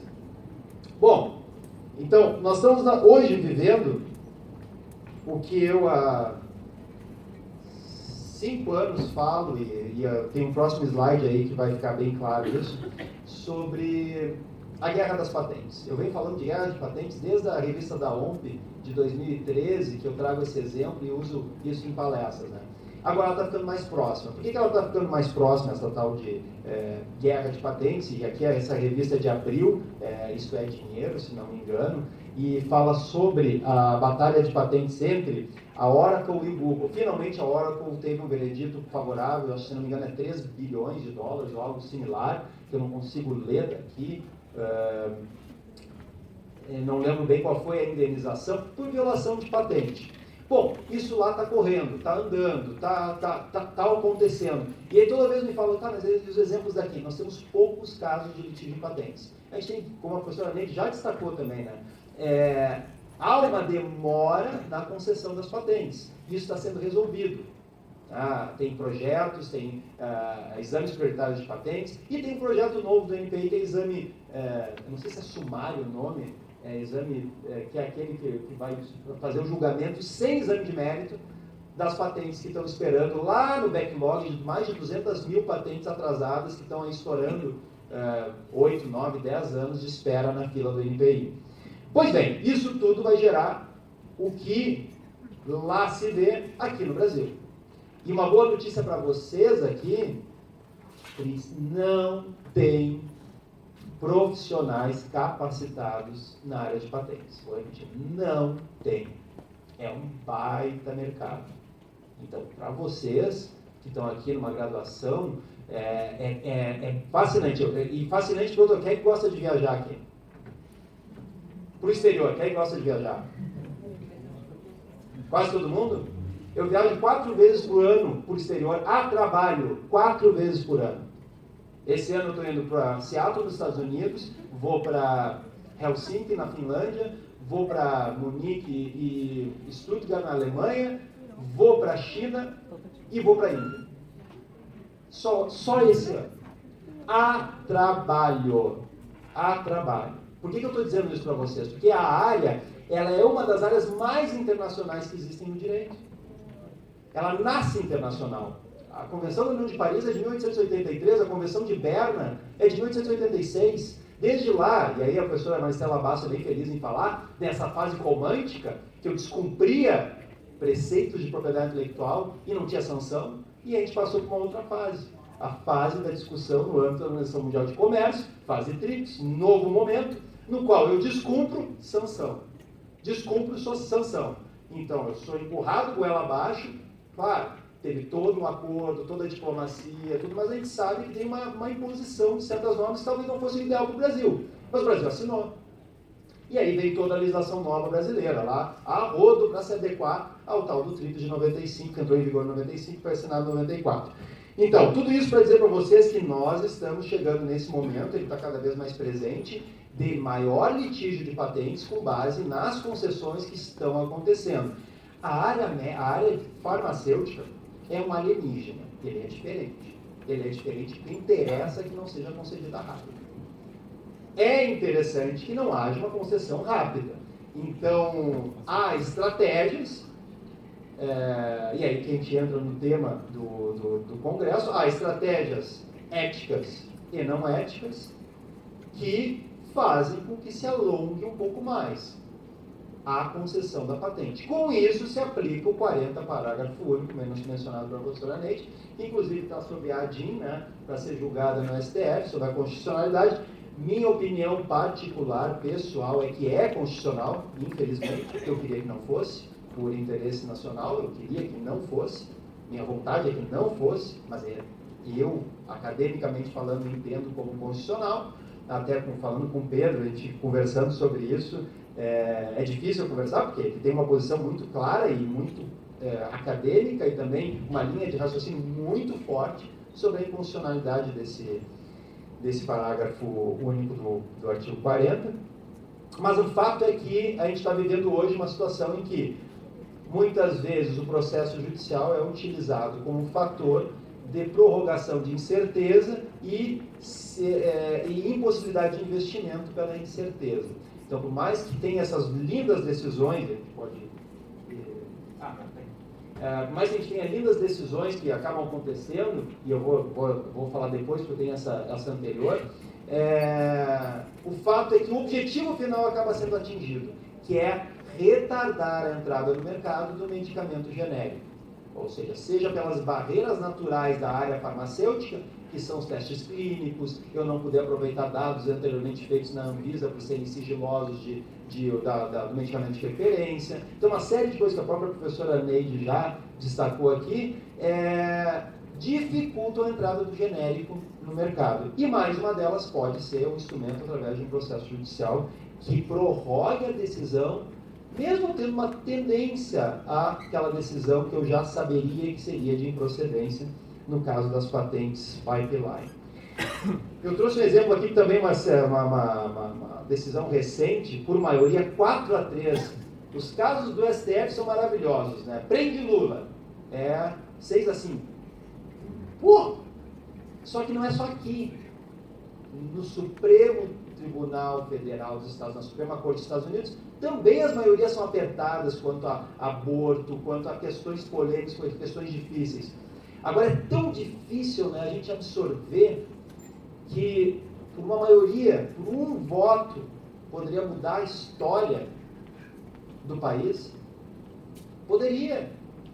Por um voto aqui, no caso das montadoras e das peças de reposição, poderia ter mudado totalmente o mercado secundário de peças de reposição para todos os automóveis. Quando eu bato com o meu carro e quero comprar um farol, eu sou obrigado a ir lá na montadora. Por quê? Porque ela tem o registro industrial. É meu registro. E a professora Karen Graupunz tem uma lucidez enorme, ela tem uma origem, né, alemã, então vem da doutrina alemã, e ela destaca muito a propriedade intelectual estática, ou mercado estático, né, e mercado dinâmico. Hoje ainda se vê, e na posição dela, né, nós vemos que os 4 que ganharam, eles defendem uma propriedade intelectual estática, ou seja, um direito de propriedade, que ele é concedido, e além dele ser válido para eu que vendo o automóvel fechado inteiro, e aquele design daquele farol é de minha propriedade, naturalmente, porque eu desenvolvi o design, eu também tenho exercício de monopólio no mercado secundário, de peças de reposição. Ou seja, eu tenho um real poder de impedir a concorrência para, caso eu bata com o meu carro, que tem 3 anos, 4 anos de história, eu seja obrigado a me dirigir para uma concessionária, porque ninguém pode vender essa peça de reposição com design, que é as chamadas must match, né? São peças que eu tenho que comprar aquela. Se eu não comprar aquela, não tem como comprar uma que seja design diferente, porque vai ficar ridículo no carro, né? Então, essas questões que são tratadas pelo CAD, um caso que levou 11 anos para ser julgado, e foi decidido, bem ou mal, ele foi decidido pela preservação do direito de propriedade intelectual, e que isso não traria, e aí depende muito, o CAD ele é muito alimentado por evidências econômicas, né? Talvez a evidência econômica do malefício desse domínio de mercado secundário não tenha ficado clara. Se ficasse mais clara, talvez o posicionamento fosse outro. Os exames prioritários, que a professora Neide já destacou, excesso de patentes em áreas tecnológicas rentáveis, né? Então a gente tem um problema aí de excesso de proprietários, isso o Michael Heller trata muito bem, né? Da tragédia do Anti-Commons. Quem é que já ouviu falar da tragédia do Anti-Commons? Não, a propriedade intelectual sob a perspectiva do Commons, ela nasce do ponto de vista econômico, né? De uma falha de mercado, ou seja, eu tenho que estimular patentes, estimular a criação, porque se eu não estimular, ninguém cria, ou a criação vai ser menor, em uma proporção menor. Por que ela vai ser menor? Porque no momento que eu criar e botar no mercado, alguém vai me copiar. E ele não teve custo, ele não teve desenvolvimento, ele não teve a criatividade, ele não teve esse esforço. Portanto, para corrigir essa falha de mercado, que é o Commons, né, eu crio o Anti-Commons, né, ou seja, eu crio um modo de incentivo para eu, corrigindo essa falha de mercado, eu ter mais criações intelectuais que vão beneficiar a sociedade. A sociedade se beneficiando, eu vou ter que revelar minha criação, em troca eu tenho um prazo de proteção, tendo esse prazo de proteção, eu vou ter como exercer essa propriedade temporalmente limitada e depois ela entra em domínio público na parte, depois dos 20 anos das patentes de invenção. A questão toda do Michael Heller que não é aqui, mas está vindo, eu sempre falo, está vindo. Tem que estudar, a gente tem que saber o que vai acontecer aqui, em alguns setores já acontece. É a tragédia do Anti-Commons. O que isso quer dizer? Ok, eu gerei tanto incentivo, tanto direito de propriedade, que eu agora, ele faz o exemplo dos quiosques, né, do aluguel de quiosques, lá numa época da Rússia, na qual ninguém queria alugar porque tinha que pedir licença para muita gente, e o custo para pedir licença, para conseguir alugar aquele ponto, era muito alto. Então as pessoas saíram dos shoppings e foram para outro mercado. Ou seja, o Michael Heller faz essa analogia do Commons, do Anti-Commons e da tragédia do Anti-Commons, justamente dizendo que hoje tem muita patente no mercado sobre tecnologias complementares. Então hoje eu tenho essa tragédia do Anti-Commons, ou seja, como é que eu vou lidar com esse acúmulo de propriedade? E aí vem um artigo que foi publicado na revista da Organização Mundial de Propriedade Intelectual em 2013, que eu achei muito feliz pela ilustração clara do que é essa tragédia do Anti-Commons citada por Heller num ambiente de telefone celular. Tudo que nós temos aqui tem por volta de umas 2.000 chutando patentes inseridas em cada um dos smartphones de vocês. A tecnologia para deslizar e desbloquear é uma patente. Reconhecimento de movimento com a finalidade de solução do problema técnico, que é eu boto no bolso, às vezes eu desbloqueio sozinho. Se eu sou obrigado a fazer esse movimento, eu não consigo mais desbloquear. Solucionei um problema técnico, né? Então eu tenho uma patente disso. Entre inúmeras outras patentes que então eu poderia ficar citando aqui a noite inteira. A questão toda agora não lembro o nome deles, que fizeram o artigo, foi o Jeffrey Lewis e o Ryan Moore, citar isso e transportar isso para o século XIX, que eles fizeram exemplo da máquina de costura, que teve a briga entre o Howe e o Singer. O Singer, quem conhece máquina de costura, todo mundo marca Singer. O Howe fez uma inovação em máquina de costura antes do Singer. Mas o Singer melhorou. E aí ele traz esse exemplo para mostrar como tem tecnologia complementar. Eles brigaram e se resolveram. A questão toda da tragédia do Anti-Commons, e quando a gente olha para também a parte de segundo uso, de medicamentos, a gente vai ver que isso, na verdade, se resolve através de licença ou briga judicial. Então tem que ter licença cruzada, tem que conversar, tem que se harmonizar. Mas isso, na verdade, a gente nem imagina, né, que uma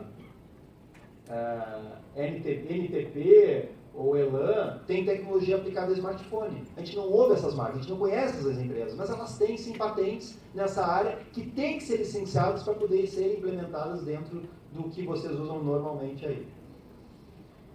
Eu venho trazendo essa notícia desde 2011, eu gosto de repetir. Por quê? Ela fala lá, desde 2011, a Justiça tornou-se um dos últimos recursos dos grandes laboratórios para manter a exclusividade das vendas de seus medicamentos protegidos por patentes. Segundo os dados do Instituto Nacional de Propriedade Industrial, referentes a fevereiro, há 39 ações em instância superior no Superior Tribunal de Justiça e algumas no Supremo Tribunal Federal. 2018. A professora Neide acabou de dizer, teve outro caso julgado agora, outro medicamento. E aí? E esse período todo que está tramitando a ação, o genérico entrou? Não entrou. Adianta ter uma sentença final bonitinha, que nem eu falo patente. Adianta ter lá o ONP concedendo uma patente que está mal emoldurada, que ela é muito limitada? Não adianta nada. É para enfeite. É que nem decisão judicial tardia. É para enfeite. Porque o efeito prático gerado com o retardo da entrada do medicamento genérico no mercado já está gerado. Já tem esse efeito maléfico para o mercado brasileiro, que é a demora da entrada desse genérico, enquanto a incerteza jurídica está imperando. Enquanto eu não tenho essa autorização. Aqui também é o INPI falando da aceleração. Eu vou ir rápido, porque eu estou contando mais 5 minutos, eu quero fechar em meia hora para dar tempo de debate, então vamos passar. Pode passar. Aqui são algumas diferenças, eu vou deixar para vocês lerem também com calma. Aqui pode salvar depois e compartilhar as lâminas, tá? Aqui vem o que eu falei da minha dissertação de mestrado, né, que é o estudo efetivo do artigo 5º, o que a gente extrai do artigo 5º, né, e na cláusula finalística dele, do inciso 29 da Constituição, e isso é bem, só destaque que ele está sempre tem que ser lido em consonância com o 170, e aí o 170 que está lá e fala sobre a propriedade privada, a livre concorrência. Então, essa harmonização, essa comunicação entre dispositivos constitucionais e princípios constitucionais, tanto da ordem econômica quanto dos direitos fundamentais, até o professor Ingo e outros doutrinadores falam, o professor Ingo Sarlet, né, que está mal colocado, não deveria estar no artigo 5º, o inciso 29 da Constituição Federal, então que os direitos de propriedade industrial não deveriam estar localizados lá e deveriam estar em outro local, provavelmente dentro da ordem econômica lá do 170. Vamos adiante. Aqui a moldura, eu destaquei alguns artigos da lei da propriedade industrial, porque essa moldura dada está aqui. É tudo que a gente está vendo aqui, essa moldura. É isso que é a minha patente. Ela está delimitada, a Constituição prevê, ela tem que preencher. Aliás, né, se o Brasil tivesse só a Constituição Federal e a lei da propriedade industrial, se eu comprovasse com dado empírico que o sistema de patentes na área de software ele gera mais malefícios do que benefícios, eu consegui acabar com patentes para software. Vamos lá, vou corrigir. Patentes implementadas através de um programa de computador. Ou invenções implementadas, melhor dizendo, invenções implementadas através de um programa de computador, que é nada mais do que o método, né, as etapas que ele cumpre para gerar o benefício técnico final. O professor Moira, nesse livro, The Patent Failure, se vocês querem ler coisa de qualidade, querem ler coisa de qualidade, e entendem inglês, peguem do ponto de vista econômico e de dado empírico, visão estadunidense, tá? Então, fazendo os filtros. The Economic Structure of Intellectual Property Rights, do Posner com Lanz. Um livro sensacional. E o Patent Failure do Moira, do professor Michael Moira, ele também tem vários outros aí que eu poderia citar aqui, eu não vou ficar citando obra, mas são 2 livros importantes para ler, para entender que a mecânica do sistema de patentes funciona diferente para áreas tecnológicas diferentes. Ela não é, a mecânica é a mesma, os requisitos são os mesmos, mas ele no mercado, a importância de uma patente para quem é da área mecânica, comparado com a importância da patente para quem é da área farmacêutica, é completamente diferente. Na farmacêutica ela é essencial. Se eu não tenho patente na área farmacêutica para medicamento de referência, eu não tenho investimento. Tudo bem, então se eu não tenho investimento, o Estado vai assumir essa posição. Tudo bem, é uma opção. Se o Estado quer assumir a posição de produzir, de incentivar, de financiar, a gente tira isso, faz um novo acordo, rasga o TRIPS e vamos para um novo mundo, né? Talvez seja válido, talvez seja bom, talvez, eu não sei, eu não tenho a resposta certa. Agora, a questão é que é essencial para a área farmacêutica ter um sistema de patentes. A questão toda que a gente trata aqui é do abuso, né? Pode ter licença compulsória, várias modalidades de licença compulsória. Vocês procurarem lá pelo meu nome, vocês vão ver, eu tenho palestra que eu dei especificamente um artigo só sobre o licenciamento compulsório, fora a parte de interesse público, no ambiente concorrencial, no licenciamento compulsório. E a gente tem as formas de abuso de patentes, tá? A gente tem dentro do chama litigation, e até ingressar com ações, isso que eu estou falando aqui, eu não consigo enquadrar essa ação da indústria farmacêutica como uma chama litigation. Eu tenho dificuldade de fazer esse enquadramento, porque o direito de propriedade está lá assegurado, está lá garantido. Agora, se eu vou para outras áreas, como o caso dos perfis de alumínio, da Alcoa, o caso Alcoa Fotocad, até mesmo nesse caso específico das peças de reposição, eu tenho uma facilidade muito maior de enxergar o abuso e de enxergar até formas que são utilizadas para retardar uma decisão final, seja administrativa ou seja judicial, através do conceito de sham litigation, né, que é o abuso do direito de petição. Dentro dos contratos de licença, eu vou ter as licenças casadas, eu vou ter uma série de situações que eu tenho a possibilidade de abusar do direito, e uma das coisas que eu aprendi lá nos Estados Unidos, e que existe sintonia dentro do direito europeu, é as violações per si e as violações pela rule of reason, da regra da razão, ou seja, o caso concreto que eu tenho que analisar, ou basta eu ver uma condição igual àquela que sozinha ela já é um abuso. Eu não preciso analisar o caso. Por exemplo, royalties além do prazo de vigência da patente. Eu não posso cobrar royalties além do prazo. Isso já é, por si só, uma cláusula abusiva. Retrolicenciamento, que é o grant back, que é licenças casadas, impossibilidade de impugnação de validade de patente, estabelece uma cláusula que o licenciado não vai poder impugnar a validade da minha patente. Eu sou o titular da patente, né, no contrato de licenciamento. Efeitos da eventual nulidade da patente diversos dos ex tunc. Todo mundo sabe o que é ex tunc e ex nunc, né? Pelo amor de Deus. Beleza. Toda nulidade de patente produz efeitos ex nunc. Não, ex tunc. Sabe ou não sabe? Ex nunc não retroage. Ex tunc retroage. É isso? Então, todos os casos que nós temos de nulidade de uma patente é como se a patente nunca tivesse existido. Ou seja, volta a data do depósito como se aquele direito nunca tivesse existido. O que isso faz com os negócios jurídicos celebrados posteriormente à data de depósito dessa patente? São vários. Eles têm que ser resgatados. Então, quando eu tenho uma cláusula que diz o seguinte, olha, se for anulado minha patente, tudo que tu me pagou de royalties fica, viu? Azar o teu. Está indo contra o dispositivo legal, expresso legal. Então, todas essas cláusulas, por si só, elas já são anticompetitivas, já são ilegais do ponto de vista até de disposição expressa legal. Só voltar uma. Eu não cheguei a falar das patentes de segundo uso, porque a professora Neide já abordou, né? Divisão de diversos pedidos de patentes subsequentes, extensão indevida do prazo de vigência, que a professora Neide também já tangenciou. E eu também não incluí um ponto específico aqui da parte de patentes de medicamentos, que tanto na Europa quanto nos Estados Unidos, e eu sei dos Estados Unidos que eu tenho impresso, o Guidelines de 2007, hoje eles têm de 2015, se não me engano foi o último que saiu, sobre somente, isso dessa grossura, tá?